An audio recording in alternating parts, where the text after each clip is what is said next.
Next week is a special occasion. If you come, you'll ruin everything.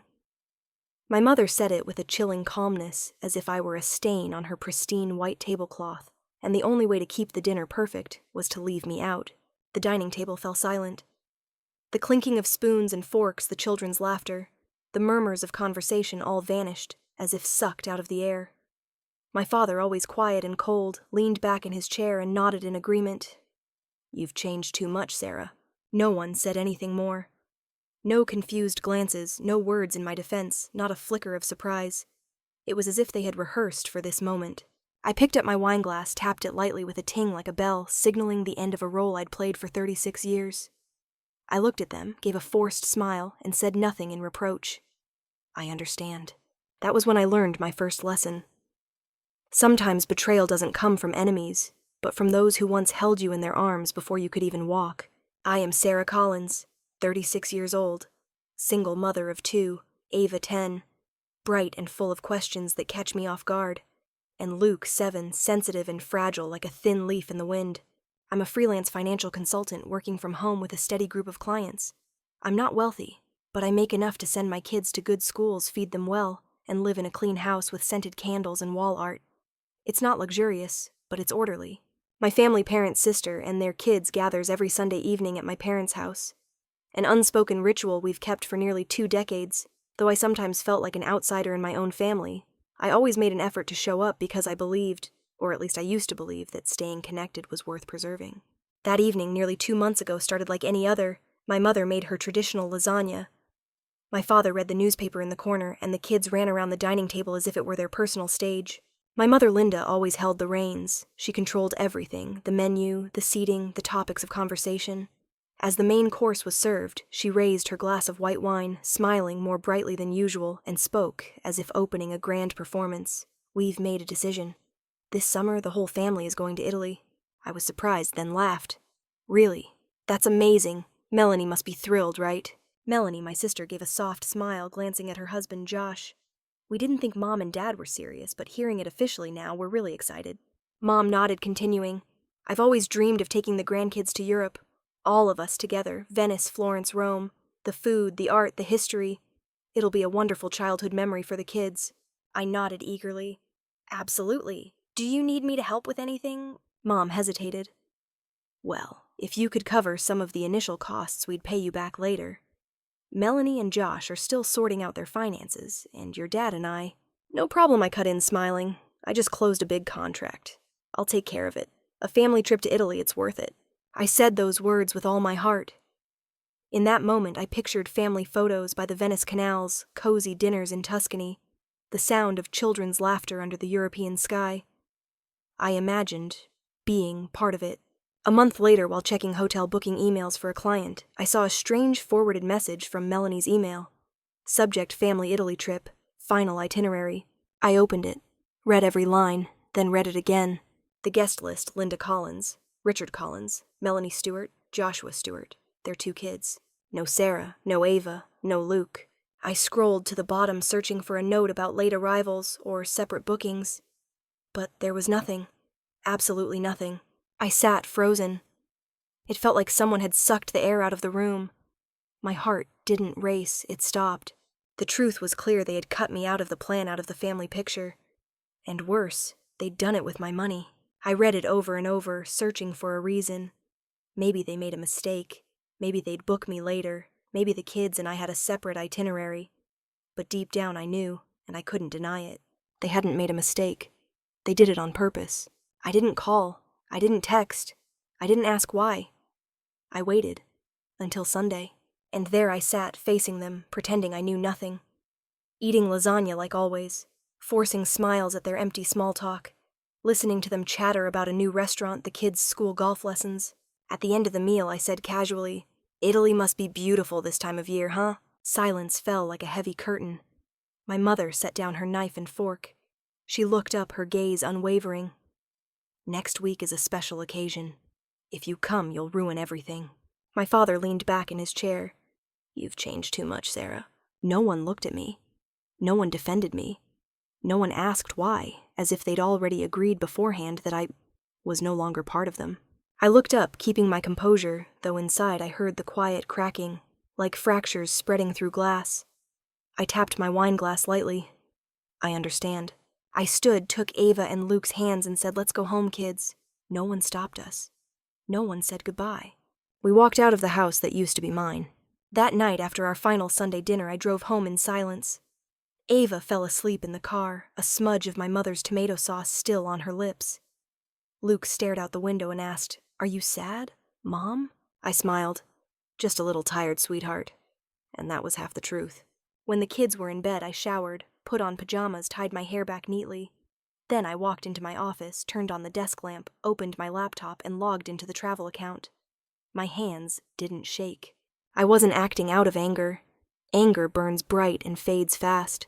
What I felt was a deep, quiet pain built up over years of being close enough to forget near enough to rely on. I didn't want revenge, but I also didn't want to stay silent forever. First, the plane ticket 6 business class seats from JFK to Venice, with a layover in Frankfurt. I opened the booking, scrolled through the names: Linda Collins, Richard Collins, Melanie Stewart, Joshua Stewart, their 2 kids. No Sarah Collins, no Ava, no Luke. I clicked cancel entire trip. Reason I selected change of plans. The screen asked again. Are you sure? I didn't hesitate. Next, the Eurail pass system. A year ago, I'd spent nearly 6 hours researching to get the best passes for the group. They didn't know, but everything was tied to my personal account, and no one had changed the password. I logged in, flagged the passes as lost. The account was temporarily locked for verification. Then the hotels.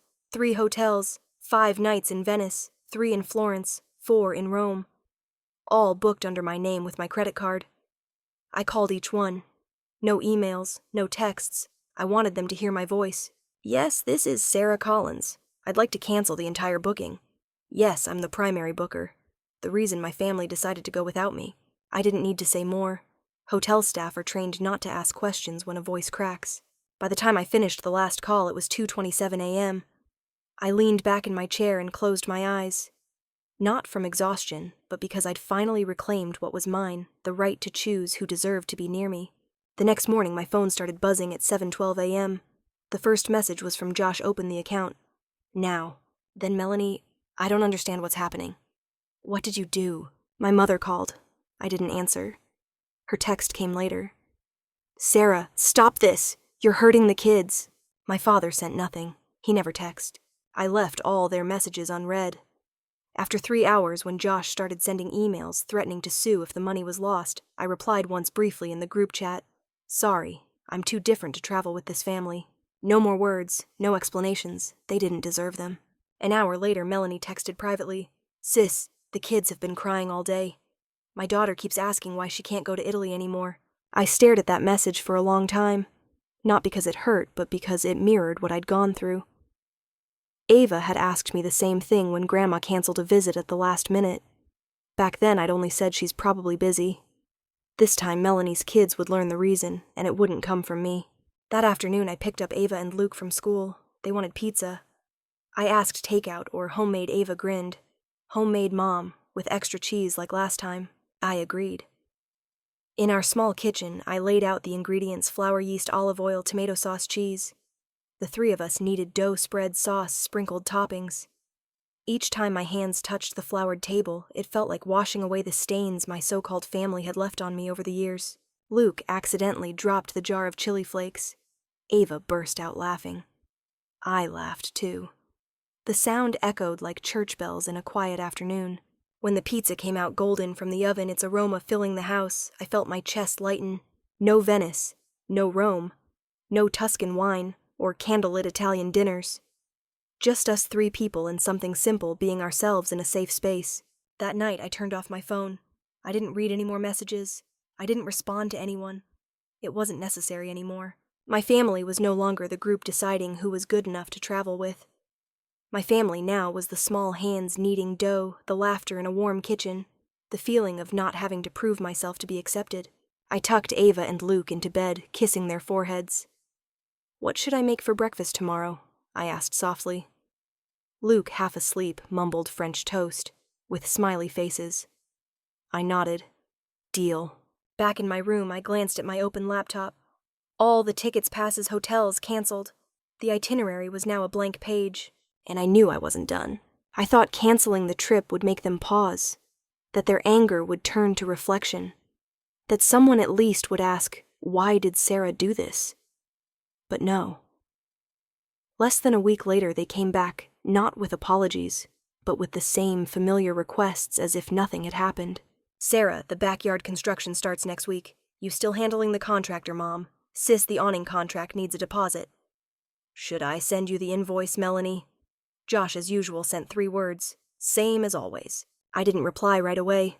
I let their messages sit in my phone like misdelivered bills. But I wasn't surprised. That's how they lived, taking my help for granted, like an invisible budget line in their family plans.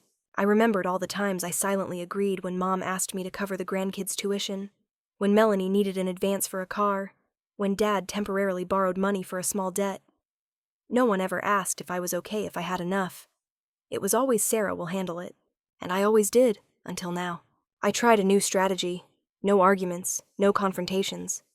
I gave them exactly what they'd given me, delays, promises, then silence. To Mom, I'll check my schedule and let you know. To Melanie, I'll look at the bank and get back to you. To Josh, working on it. The next day I was in a meeting.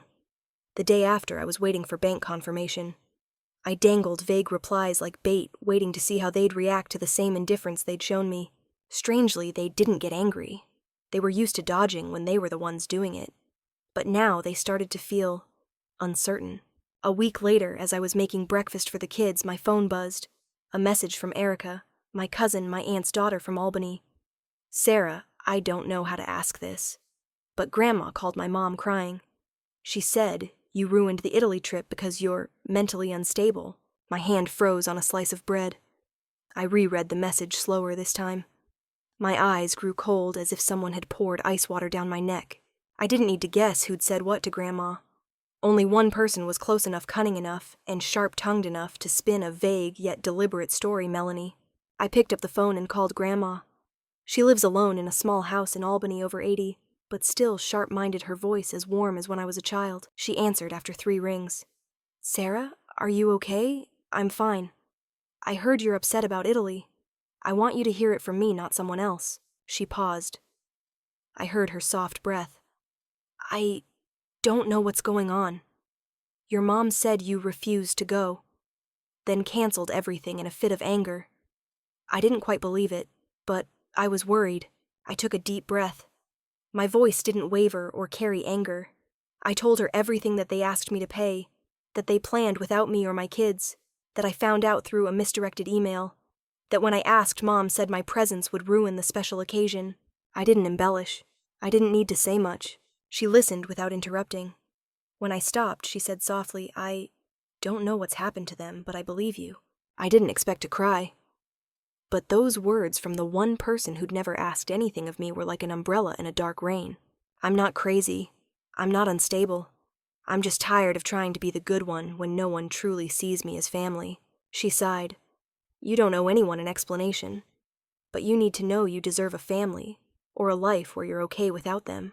That afternoon, I sat in the kitchen watching sunlight stream through the window, casting tree shadows on the wooden floor.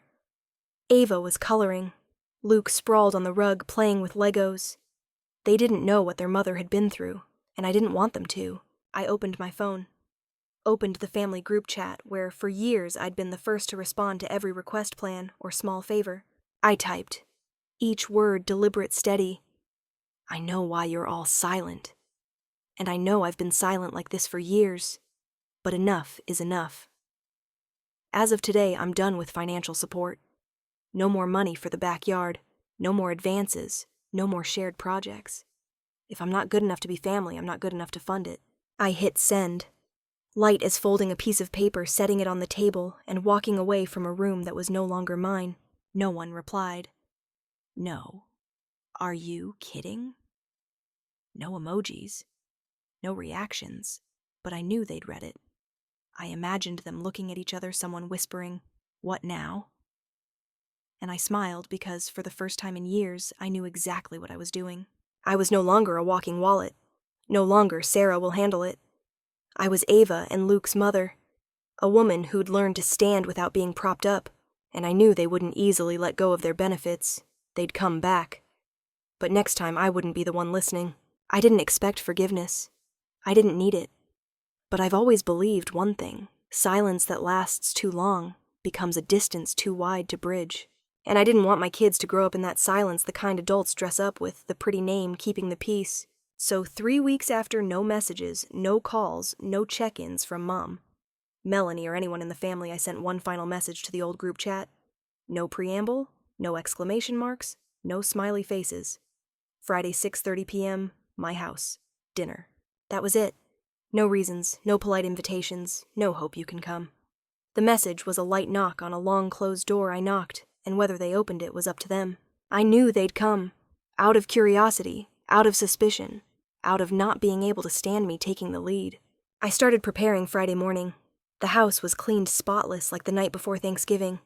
I chose pine-scented candles, soft yellow lighting, an ivory tablecloth, and dried lavender in a simple glass vase.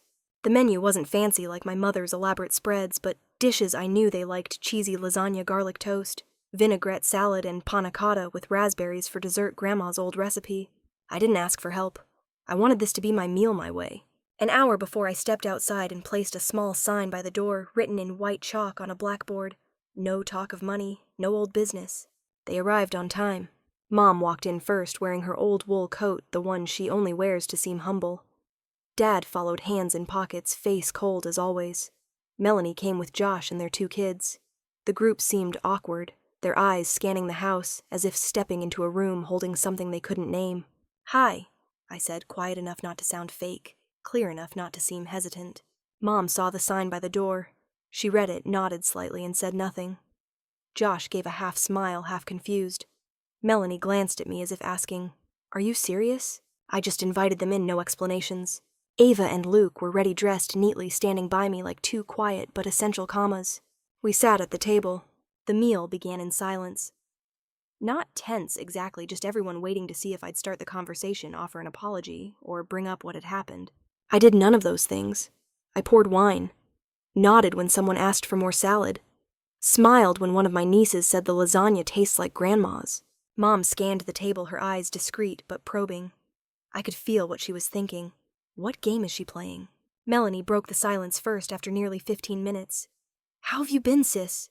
Her voice was a bit higher than usual, the tone of someone trying to smooth over a storm. "Good," I replied, neither warm nor cold. "Then I asked you." Melanie nodded. "Okay, the kids are back in school, so it's been busy." Josh said nothing. Dad checked his watch. Mom kept her hands clasped under the table.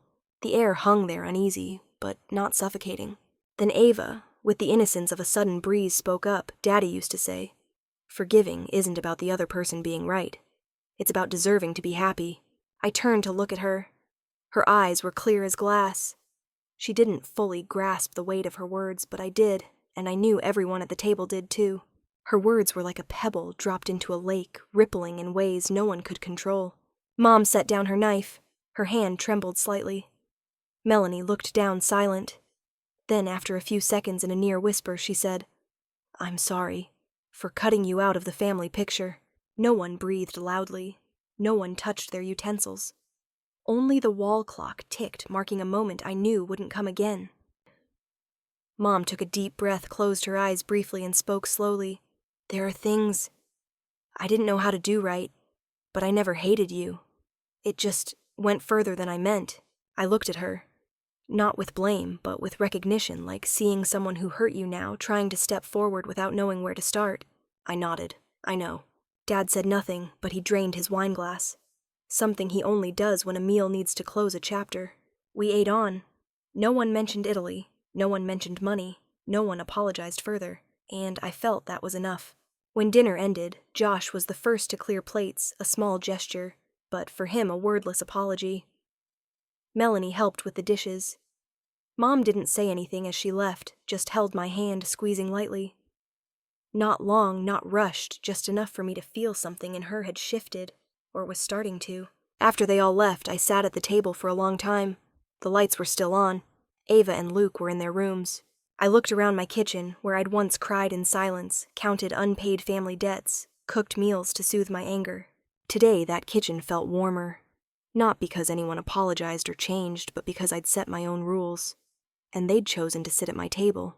I knew nothing was truly healed. Old wounds don't vanish over one meal. But maybe this was a start. Still, I needed time. I needed to see if there was no more of my money, no more convenience, no more. Sarah will handle it. Who would they be? I stood, turned off the light. The night outside was still, and so was my heart. A few days after that dinner, the one I thought might be the start of a new chapter, my phone lit up with a familiar string of messages. The same old group chat. The same old names. But this time, the tone was sugar-coated. Melanie started. We're thinking about a family fund for big things like repairs caring for Grandma and Grandpa later, or vacations that need long-term planning. Everyone contributes a bit. Monthly. What do you think, sis? What do you think? I read that question over and over. On one hand, it sounded like an offer to collaborate. On the other, it was a softer copy of what I'd done for a decade, only now they'd given it a name, and split the responsibility to make it look fair. I didn't reply right away. I wasn't angry. I was just tired. It felt like cleaning a room after a storm, wiping down dust, changing sheets, putting out fresh flowers only for someone to walk in with muddy shoes and say, "Oh, same as always, huh?" The next morning, Mom sent a private message. I know you've worked hard, but if you chip in for the fund, it'll bring the family closer. Your dad and I want to leave something lasting. You understand, right? I understood. I understood too well. This wasn't just about money anymore. It was control wrapped in warm words. If I joined, I'd slip back into the old role, the fixer, the coordinator, the one blamed if someone forgot to pay, if the fund ran low, if plans went wrong. And most importantly, if I said no, I'd be the one choosing to pull away. I didn't respond. I needed time not to think, but to remind myself I didn't owe them forgiveness bought with cash. I went to my desk, opened the drawer, and pulled out the check they'd sent after the Italy fiasco, the so-called refund for not going. $3,600. Sent in a plain white envelope, no recipient name with a single note. Since you didn't join, this is your share. I'd never used it. I didn't need the money, and if I did, I wouldn't touch something that reeked of belated charity. I put the check in a new envelope, no note, no message. I quietly placed it in the mailbox, stamped it, and sent it off. That afternoon, my phone rang. Melanie. I didn't pick up. A minute later, she texted, "So you still won't forgive?" I looked at that question like a typo-ridden flyer part, ridiculous part callous. I replied, I forgive, but I won't throw myself back into a place that hurt me. No more messages came that night. The next day, Mom sent a photo. The backyard of her house shot at an angle showing a few laid bricks and a pile of unspread gravel. Below it, we're still trying one step at a time. No blame, no requests, but all too familiar. It was a reminder, if you have a conscience, you'll come back to help. I stared at the photo for a long time, then deleted it. That evening, I sat in the living room quietly opening the family group chat. The old messages were still there, requests for money invites to fund projects, photos of unfinished plans, smiles trying too hard to look warm. I read through them like rereading a script for a role I'd played too long. The dutiful sister, the good daughter, the walking wallet. I took a deep breath. My hands shook slightly, not from fear, but because I knew this moment was final. I typed "thank you for the dinner" the other night. But I need to be clear. I'm not joining any family fund. I'm not funding projects, plans, or shared ideas anymore. I've played the supporter for too long, and I've learned that's not how to be loved. From now on, I'm playing a different role, one that lives within my own boundaries. I didn't wait for replies. I didn't expect arguments or apologies. I hit leave group. A pop-up appeared. "Are you sure you want to leave this conversation?" I clicked confirm, and that was it. No one called back. No one texted again. I guess they were confused or angry, or already weaving a new story about me to tell others. Maybe Sarah's getting harder to understand, or she's pulling away, or even Sarah changed because of money. I didn't care. I stood and walked to my backyard. The sun had set. The air was chilly.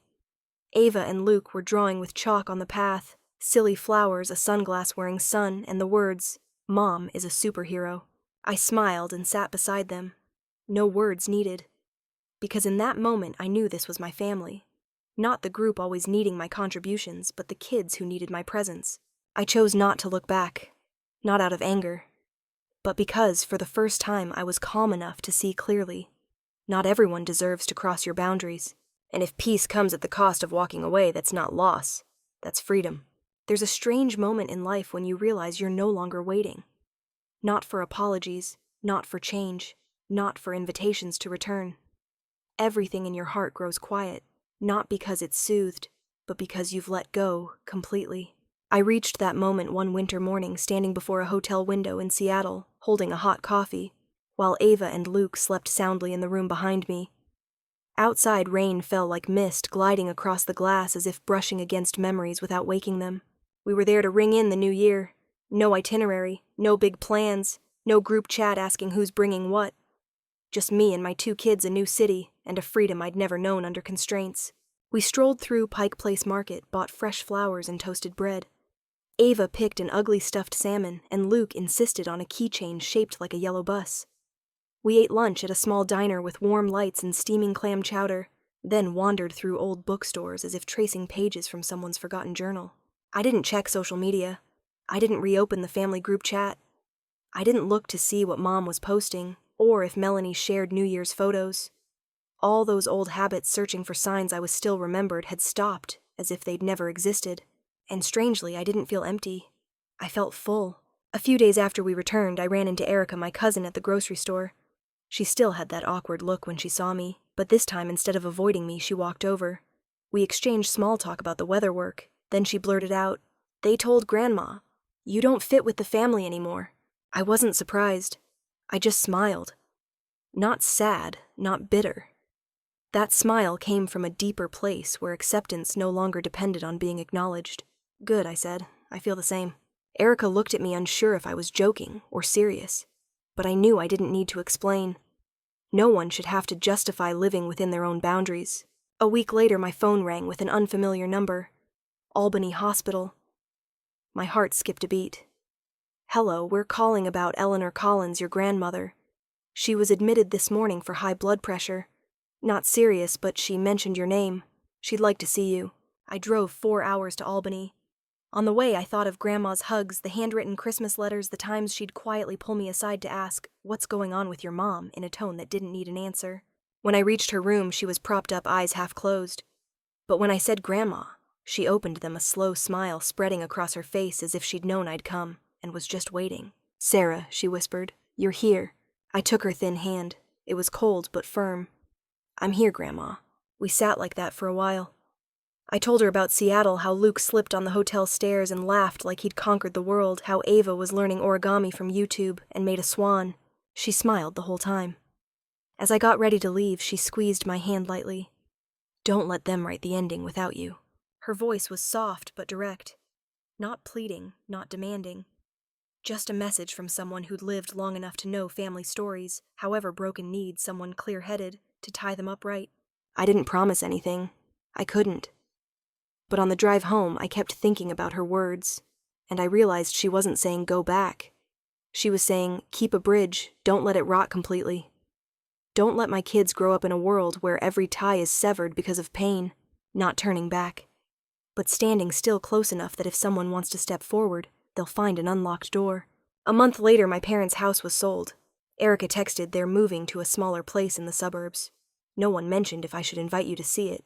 I replied, it's okay. For the first time in years, my birthday passed without a text from Dad, without Mom's obligatory family birthday wishes email. Melanie didn't call. Josh vanished from all contact. I wasn't sad. I looked at my kids doing homework at the dinner I cooked with full presence, not rushed, not thinking of others, and knew I was living a life unbound by approval. They cut me out to protect their comfort. I stayed out to protect my peace, and now I understood family isn't where you return to be forgiven. It's where if there's enough love, people learn not to hurt each other again. My story isn't about anger or revenge. It's about finding myself again after losing too much to the hope of being loved right. I learned that forgiving doesn't mean letting others hurt you again. Family, if not built on respect, is just a bond with strings, but no heart. I'm writing this not to complain, but to remind anyone feeling lost in their own family, you're not alone. Setting boundaries doesn't make you a traitor. Protecting yourself is an act of love for yourself and those you truly cherish. If this story resonates with you, share your thoughts in the comments. Don't forget to follow the channel for more honest, nuanced human stories, because sometimes we just need the right story at the right time to see ourselves again.